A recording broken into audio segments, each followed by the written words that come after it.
നമസ്കാരം. എക്സലൻ്റ് അക്കാദമിയുടെ പുതിയ ഒരു വീഡിയോയിലേക്ക് എല്ലാവർക്കും സ്വാഗതം. ഇന്ന് നമുക്ക് ഒരു പോൺ എൻഡ് ഗെയിം പരിചയപ്പെടാം. ഈ ഒരു പൊസിഷനിൽ ബ്ലാക്കിൻ്റെ മൂവ് ആയിരുന്നുവെങ്കിൽ A5 എന്ന നീക്കം നടത്തിക്കൊണ്ട് ഒരു സമനില ഉണ്ടാക്കിയെടുക്കാമായിരുന്നു. എന്നാൽ ഈ പൊസിഷനിൽ വൈറ്റിൻ്റെ മൂവ് ആയിരുന്നു. അങ്ങനെയാണെങ്കിൽ ഈ പൊസിഷൻ എങ്ങനെയാണ് കൈകാര്യം ചെയ്യേണ്ടത് എന്ന് നമുക്ക് നോക്കാം. നമുക്ക് ആദ്യം ഈ പൊസിഷൻ ഒന്ന് വിലയിരുത്താം. കിങ് സൈഡിൽ എല്ലാ പോണുകളും ബ്ലോക്കായാണ് കാണപ്പെടുന്നത്. അതുകൊണ്ട് ഇരുവിഭാഗത്തുള്ള കിങ്ങുകൾക്കും കിങ് സൈഡിലൂടെ ഒരു ആക്രമണം നടത്തുവാൻ സാധിക്കുകയില്ല. എന്നാൽ ക്യൂൻ സൈഡിൽ A5 എന്ന നീക്കം നടത്തിക്കൊണ്ട് ഒരു പോൺ എക്സ്ചേഞ്ച് നടക്കുകയാണെങ്കിൽ വൈറ്റിൻ്റെ കിങ്ങിന് A4 എന്ന സ്ക്വയറിലൂടെ A7-ലിരിക്കുന്ന പോണിനെ ആക്രമിക്കുവാനുള്ള ഒരു സാധ്യത കാണുന്നു. നമുക്ക് ഈ ഒരു വേരിയേഷൻ എങ്ങനെയാണ് കളിക്കേണ്ടത് എന്ന് നോക്കാം. എന്നാൽ ഈ പൊസിഷനിൽ ബ്ലാക്കിൻ്റെ കിങ്ങിന് മറ്റ് സ്ക്വയറുകളിലേക്കൊന്നും പോകുവാൻ സാധിക്കില്ല. കാരണം വൈറ്റിൻ്റെ സെൻട്രൽ ഫയലുകളിലുള്ള ഒരു കണക്റ്റഡ് പോൺ വളരെ സ്ട്രോങ് ആണ്.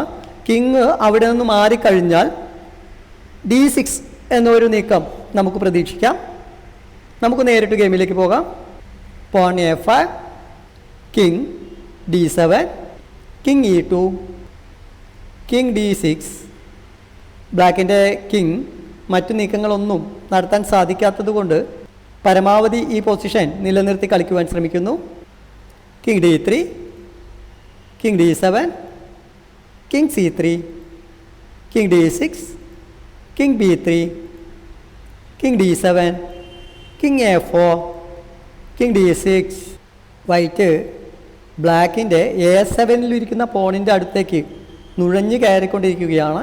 എന്നാൽ KB5 എന്ന നീക്കം നടത്തുമ്പോൾ കിങ്ങും പോണും ഉപയോഗിച്ചുകൊണ്ട് B6-ലിരിക്കുന്ന പോണിനെ ആക്രമിക്കുവാൻ സാധിക്കുന്നു. അങ്ങനെ സംഭവിച്ചാൽ ബ്ലാക്കിൻ്റെ ക്യൂൻ സൈഡ് തകരുകയും അതുവഴി വൈറ്റിന് വിജയിക്കാവുന്ന ഒരു പൊസിഷൻ ഉണ്ടാക്കിയെടുക്കുകയും ചെയ്യാം. King B5, king C7. ബ്ലാക്കിൻ്റെ king ഉപയോഗിച്ചുകൊണ്ട് B6-ലിരിക്കുന്ന പോണിനെ സപ്പോർട്ട് ചെയ്യുന്നു. A cross B6, A cross B6. ഇപ്പോൾ B6-ലിരിക്കുന്ന പോൺ നഷ്ടപ്പെടുന്ന ഒരവസ്ഥയിൽ തന്നെയാണ്.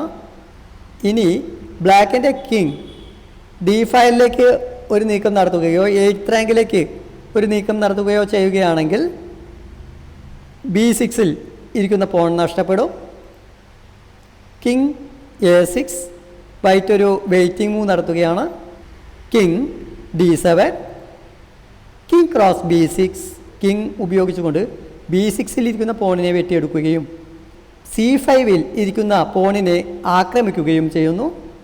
കിങ് D6, ബ്ലാക്കിൻ്റെ കിങ് ഉപയോഗിച്ചുകൊണ്ട് C5-ലിരിക്കുന്ന പോണിനെ സംരക്ഷിക്കുന്നു. എന്നാൽ ഈ ഒരു പൊസിഷനിൽ ഒരു വെയിറ്റിംഗ് മൂവ് നടത്തുമ്പോൾ ബ്ലാക്കിൻ്റെ കിങ് മറ്റൊരു സ്ക്വയറിലേക്ക് മാറി നിൽക്കേണ്ടി വരുന്നു. King B5, king D7, KD7 എന്ന നീക്കം നടത്തുമ്പോൾ C5-ൽ ഇരിക്കുന്ന പോണിൻ്റെ സംരക്ഷണം നഷ്ടപ്പെടുന്നു. King cross C5, king C7, D6 plus king D7, king D5, king D8, king E6, king E8, D7 plus king E8. ഈ ഒരു പൊസിഷനിൽ വൈറ്റിന് ഒരു വെയിറ്റിംഗ് മൂവ് നടത്തുവാനുള്ള സാഹചര്യമില്ലെങ്കിൽ ഈ കളിയിൽ സ്റ്റൈൽമേറ്റിലൂടെ ബ്ലാക്കിന് ഒരു ഡ്രോ ഉണ്ടാക്കിയെടുക്കുവാൻ സാധിക്കും. Porn C5. പോൺ C5 എന്ന ഒരു വെയിറ്റിംഗ് മൂവ് നൽകുന്നതോടുകൂടി ബ്ലാക്കിൻ്റെ കിങ് C7 എന്ന സ്ക്വയറിലേക്ക് നീക്കം നടത്തുവാൻ നിർബന്ധിതമാകുന്നു. King C7, king E8, king C6, D8 സമം Q1. D8 എന്ന നീക്കം നടത്തിക്കൊണ്ട് ഒരു പോൺ പ്രൊമോഷൻ നടത്തി ക്യൂവിനെ വാഴിച്ചെടുക്കുന്നു.